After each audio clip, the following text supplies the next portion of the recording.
Listen, okay, just listen. I know that this chapter was great. It was amazing. We got to see Wendy pop off, we got to see the return of Irene, but the entire time, after Irene showed up, the only thing that I could think about was what if this scenario was switched, and instead of it being Wendy and Irene, it was, guess what, Natsu and Acnologia. I don't care if it doesn't make any sense, although I would prefer in that scenario if Acnologia wasn't completely naked. I don't need to see that, okay? Give him his pants and his cloak, and we'll be all good. But think about it, wouldn't it be so cool if a scene like this happened with the Natsu and Acnologia? But enough with the Acnologia rambling, on to the actual chapter. So this chapter starts out with Wendy just giving Nabal the hands, bro. She's got the power up from the mother of dragon slaying magic, and she is just putting it to good use. She's just absolutely batting this dude left and right, but instead of him looking worse for wear after the beating, he just gets more and more excited. And then his transformation begins to evolve. He's getting bulkier, he's got more spikes, his face is changing, his hair's getting longer, and he starts losing all control.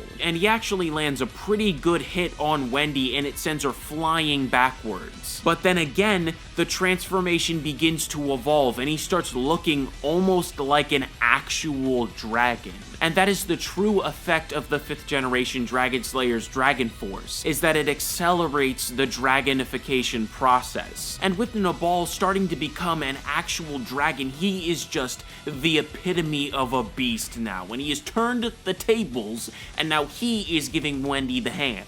And while Wendy is up against the ropes, she says Irene's magic is being overpowered.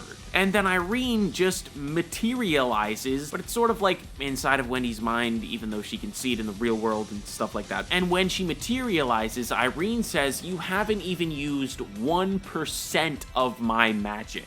Don't disrespect me." Now, after seeing Irene, Wendy is like, "How is this happening? What's going on? I thought you died." But Irene's like, "Don't worry about any of that. We'll talk later. Tell me what you want to do to this Nabal dude, and I will lend you my power." Wendy then says, "Please give me the power to defeat this person in front of me." And then Irene just takes that as, "Okay, you want me to kill him." Then Wendy says, No, I'm not saying kill, I mean defeat." And then Irene responds by saying, "You can't defeat him, his dragonization has gone too far, he can no longer be turned back into a dragon slayer. I can only kill him." And then she starts moving Wendy's body against her will and uses her magic power, bro. And it looks insane. But it turns out Irene didn't kill Nabal, she just used a separation enchantment. And that caused Nabal to be separated from his magic power. However, it's only temporary, and he will eventually gain his magic power back. So I don't really understand what she was talking about when she was saying that he can't be defeated. I don't get it. Anyways, Irene then explains that the reason that she's sort of alive right now is because when she was dying, she enchanted her personality onto Wendy, and this was possible because she once swapped bodies with Wendy, so yeah. And then when she tried to use Irene's power,